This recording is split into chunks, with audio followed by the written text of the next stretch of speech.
Extreme Makeover Home Edition. Sunday, August 28, 2005. Journal entry by Rebekah. Location: downstairs making applesauce, girls in bed. Watching Extreme Makeover Home Edition on ABC with Isaac. Side note, this was before our Hebrew walk and name changes. So in the journal, it is Chris and Jesus and God. But as I read this, I will change those to Isaac, Yeshua, and Yehovah. I just finished watching my favorite TV program, Extreme Makeover Home Edition. It literally always brings me to tears. Tonight, my reaction was the same, but I'm going to put words to the movements of my heart this time. As you know, these people that they do these makeovers for are people who are struggling with an extra hard life and need some help in a major way. ABC, Ty Pennington, and his design team completely rock their world. Their life is changed forever. It is completely amazing. It is a wonderful show to watch. But it strikes me that no matter how much Ty and the crew work their butts off to build these families' homes that radically change their lives, no matter how many cool appliances and stuff that Sears gives them, or how safe the environment is, or how many extras they give them, Ty can't give health, nor can he give healing to the bodies that carry disease, which is what all the heartache is about. And Ty can't bring these people back to life. You watch these deserving families, people who don't think they deserve anything, and they've struggled so long and hard with all their own battles, and you watch them open up room after room and walk around the corners with their eyes popping out of their heads, their hands over their mouths, tears of joy running down their faces, shrieks of unbelief clinging to each other in amazement. Watching them, I can't help but think about what it will be like for Yeshua and his friends that day when he gets to escort them through the door to their new life. Around every corner, behind every door, our dreams will come true. With our hands over our mouth and joyful tears spilling down our faces, we will be escorted through our renovated and restored home by the dreamer, architect, financier, and builder himself, Yeshua HaMashiach. And what Ty cannot do, Yeshua will do. At the end of the show, Ty Pennington shows the family around the house, and he continues to say, "There's more. We're not done yet." And as he continues giving them surprise after surprise at the very end before the party, I so want him to turn to the little girl and say, "Guess what? I have somebody here who is going to touch you and take away your disease." And out would step Yeshua to make her all healthy again. But that doesn't happen because it's Ty's show, not Yeshua's show. One of the last things I can see Yeshua topping off the evening of gifts with is exactly what Ty could not do for Hannah in the program tonight.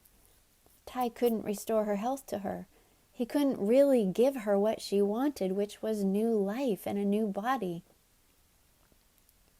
He could try to make the existing life better and extend some hope to her, definitely, but she will die, as all of us will. But Yeshua will leave nothing undone. He will top off the tour of paradise with, and guess what? You are never going to die. You are never going to be sick again. Sickness be gone and death release your grip, is what he'll say. But Ty can't say that.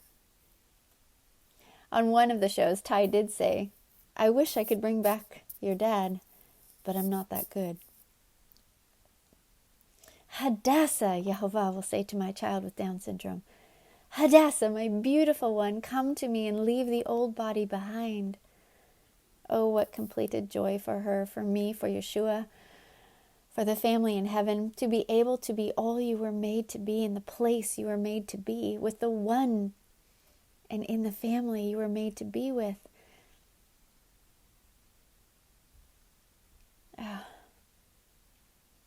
Yehovah Elohim, the family in heaven, is big into extreme makeovers.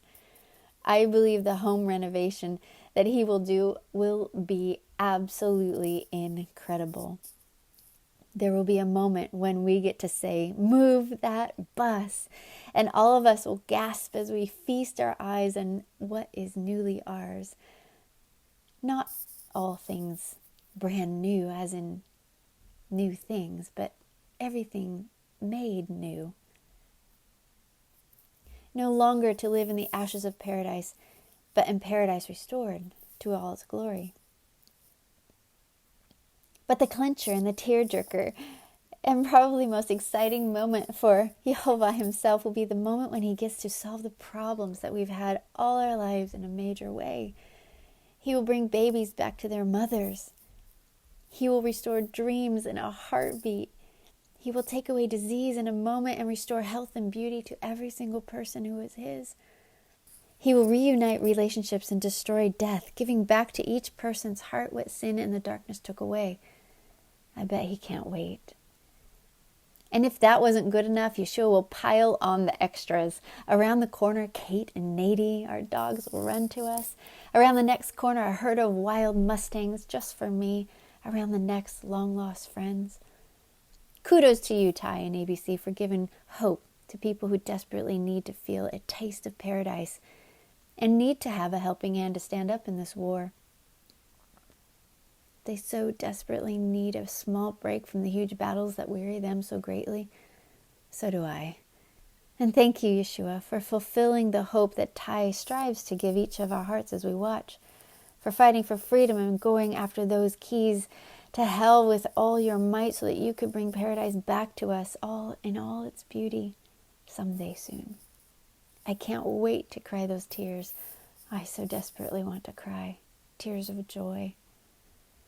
Oh, I pray that I never have so much that I won't drop to my knees in utter joy when that bus is moved. I want to have nothing here so that I can experience that moment of true and eternal makeover. In my life, I've dropped to my knees in pure grief, in overwhelming sadness, and over a broken heart many, many, many times. But I want to drop to my knees in pure joy on that day. It is time. I want to be swept over with tears of joy by the fairy tale coming true right before my very eyes. And I want to feel it with every nerve in my body. I want to feel it for others. Before I see mine, I want to see it in their faces. I want to cry with them and for them. I want to see it on Yeshua. And I want to see it on Yehovah. I want to see what happiness looks like on the human race. Oh, may I never have too little to fall into temptation, Papa. But may I never have too much. May I always feel and be in need. May I always have something that is not unfixable here, something that only the Son of Man could solve, something that only the coming of the King could make right, something that only Papa can do. Dreary winters, constant dirty corners in my house, complete with cold floors and leaky faucets, spiders that crawl across the floor, a tired body, Down syndrome, unrelenting debt, less than adequate income, a hungry tummy, dreams unfulfilled, memories that won't go away, vacations not realized, friendships torn apart. Whatever it takes to keep my eyes and my heart wanting, needing, and craving that oh my God moment. May I always feel poor somehow so that I may drink deeply and feast greatly on the moment to come in the arms of my rescuer, my knight, the one who will bring pleasure, healing, and deep happiness back to the human race. Kudos to you, family in heaven, for doing all that you can possibly do to make that moment happen someday. I love you, and I can't wait to scream, move that bus.